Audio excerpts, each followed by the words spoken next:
Geliyor mi? Şu vakt geldi gelsin yani. Aha. Animattam şu an. Şu vakt animat tamam. Tamam.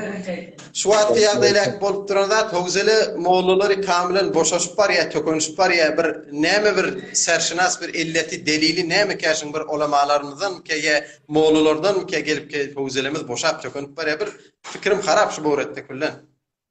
Bunun cevabını Müslümandan ten gödeşağı var ya. Ten gödeşağı. Bunun cevabını verin inşallah. Ve de sorulsun size.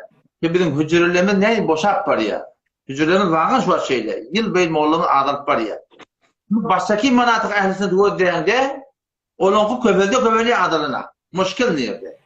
Muşkil Müslüman da oldum. Bizim hücre yörtüyen ulamalarımızın illa maşallah tağvatınla. Kıyınan takta değeri başı. Kıyınan takta bizim hücrelerimizde ay, 40, 100 yılı. Kişi ki Türkmenler düşürülüp şuna şeriat boyunca ya haram hukmunda değil ya. Kıyınan takta bizim tahirlamız köpsi hemmeti yemek. Hemmeti baydamak.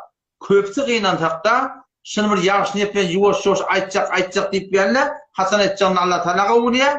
Şun kıyınan takta Moğolların baksan idiriyerle, iştiriyerle, eminiyette çıkık aytiyarlar. O zaman vakti ki loğma doğru olmasa Moğollu hem doğru olmuyor. Loğma doğru olmasa fikir doğru olmuyor. Moğollu doğru olmasa maksat tam doğru olmasa duygu doğru olmuyor. Suhtun harap olanından sonra kalan zaten doğru işlemiyor. O zaman şu taydan şu Luqman Suresi'nin biri. Yankı sure inna a'tainakal kevser'de de geliyorlar. Allah Teala ne mi diyor? Fesalli li rabbike venhar inne şaniyeke vel abtar. Ey Muhammed Mustafa bir şey tim düşmanın kuyruk ketikliktir. Kıyınan takta illa maşallah Türkmen ilarında yürüdük duran hücreler sünneti yürütmeye dursun sünnete ters. Sünnete muhalif. Sünnete karşı duruyorlar. Sünnet ne mi? Hanefi mezhep. Hanefi mezhep boyunca amel edilmeli. Şu amel edilmez zatları kıyınan takta şeriat boyunca doğru amel edilir. Şu sebep oluyor bizim hücrelerimiz günmen boşak oluyor. Allah Teala'nın mededi nusreti bizim arkamız kıyınan takta şu zatların boşak gidiyor. Yine de bir illeti Tamam.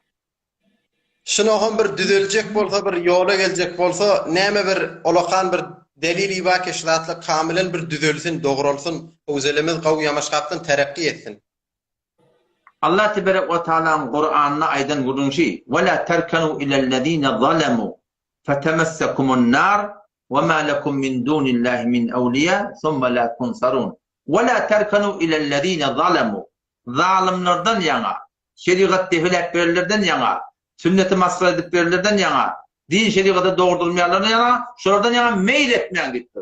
Meyil eten ne olur? فَتَمَسَّكُمُ النَّارِ Cehennemin odası de degardik.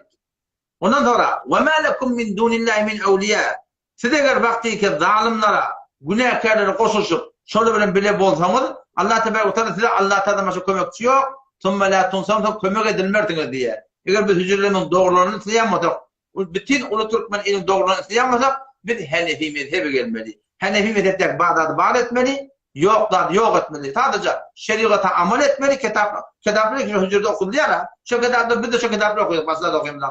Şu kitapta Bağdat'tan amel edilse, haydi burada taydan, halal taydan, haram taydan, mustahap taydan, iman kurunu, ismen kurunu, geymen kurunu, toyun kurunu, yatın kurunu, nikahın kurunu, haydi bir kurunu olsun. İnşallah şun bereketine Allah Teala ne yapacak? Nusret eder, kömek eder. Ama bu türlü ki bedel pariyas Allah Teala ثُمَّ لَا تُنْصَرُونَ medet edilmersiniz diye. Medet arkamda gelecek olsa Allah Teala şeriatına amel etmiyor. İnşallah.